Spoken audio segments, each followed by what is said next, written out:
What's up, guys? Welcome to my analysis of Simon West movies as I depict some of his films that he has directed. I am Adam Young, and we are going to compare some of Simon West's movies to see how similar they are when produced. Here is an on-screen image of him now, if you don't already know what he looks like. Simon West is known for producing Con Air, The Expendables 2, and Lara Croft Tomb Raider, along with The Mechanic, which is one of the films I am going to discuss with you. So one of the first films we shall analyse is The Mechanic, featuring actors Jason Statham and Ben Foster, released 28th January 2011. This action crime thriller had a budget of $14 million and received a gross of nearly $30 million in the USA alone. The production companies that supported The Mechanic are CBS Films, Millennium Films, Chartoff Winkler Production, New Image Entertainment, GmbH, and Scarred Productions, with producers Ren Besson, William Chartoff, and David Winkler. These are the main producers, not co- or executive producers. I'll put them on screen now.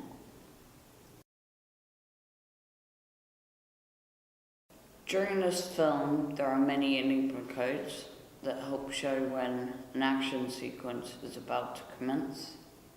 He does this using props during the mise-en-scène to not only indicate that A, there is going to be a gunfight or action sequence, but to link the entire story together as a whole. One prop in particular being a weapon that belonged to the father of Ben Foster's character, given to Jason's character Arthur Bishop before he assassinates said character.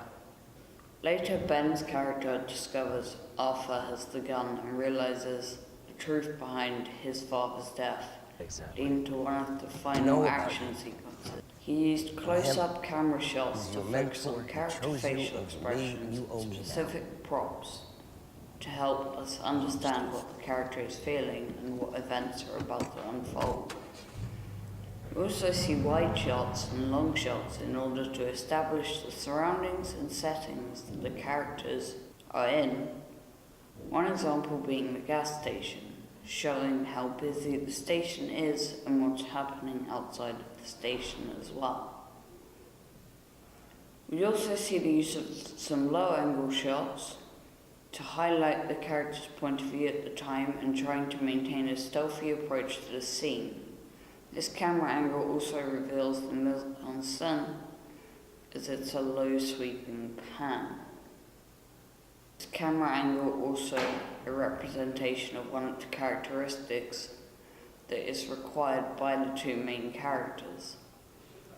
The costumes that the main characters use during some of their missions is often dark clothing that can both be seen as a representation of evil, but also links to the idea of stealth, keeping to one of the first line quotes, "Nobody even knows you were there."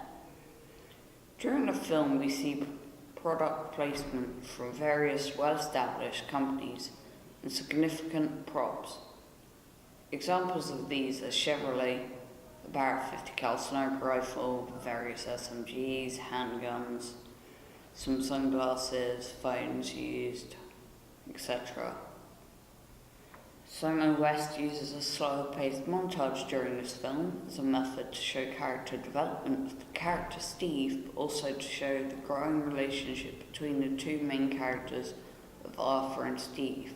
Ben Foster plays Steve. I did not mention that earlier.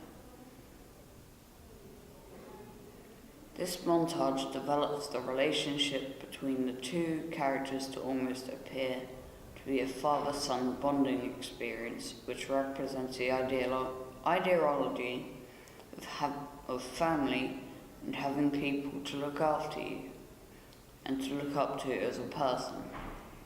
In a previous montage, the shot type used is a shaky cam, which creates disorientation and slightly blurs the vision of the audience, which indicated to the following sequence of Steve nearly killing a random carjacker as revenge for what happened to his father. One ideology that is represented by the mechanic is the idea that women are objects that are meant to be sexualized and used by males. I personally disagree with this, although it's made clear that the female character is being used by Arthur as she says, "So you're not going to tell me your name?"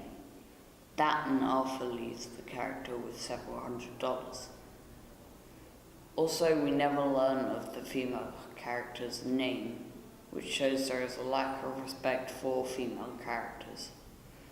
The film is predominantly white, slender males, which represents that the primary target audience is white males. The film kills the only gay character, who is also a paid assassin, and one of the few black male characters mysteriously vanishes even though he is homeless and an alcoholic. Mechanic is a linear film that follows from the point of view of Arthur Bishop, whose character comes across as a hero-type character that seeks to defeat the villain. He plays the role of an assassin, therefore contradicts this as he works for the highest bidder to kill people. During the start of the film, there is no narrative allowing the audience to engage in the visuals and aesthetics of the film. Most of the sound heard are diegetic sounds, such as guards' footsteps during patrols, and the guy swimming, and a shrieking maid when she discovers the swimming man is actually dead. However, there is non-diegetic sound of music playing in the background, which gives off an illusion of peace and tranquility. However, there is diegetic music played by Arthur, which I consider to be a way for the character to unwind and escape from his own personality, as it's a peaceful, quiet, harmonic piece. Later, his role changes when the employer attempts to assassinate him and his companion, which will eventually lead to yet another plot twist of the companion trying to assassinate him as well.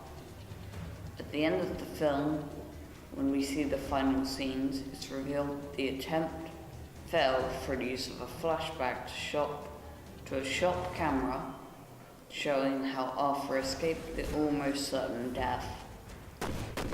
For this film, some ideologies that are displayed by Simon West is that you cannot trust anyone, no matter what. This could be because Simon himself suffers from trust issues or has been betrayed before, therefore created the character Arthur to represent this.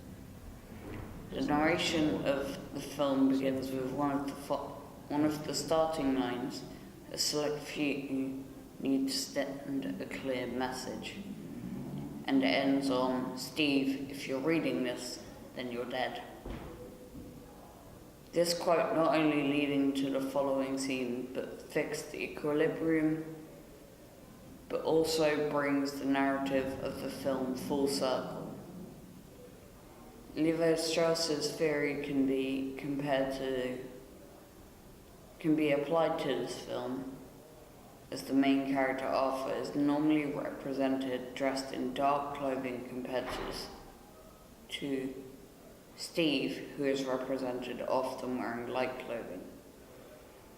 He also shows Arthur as clean-shaven and a bald male, whereas Steve has facial hair and isn't a bald male, yet he chooses to wear a hat.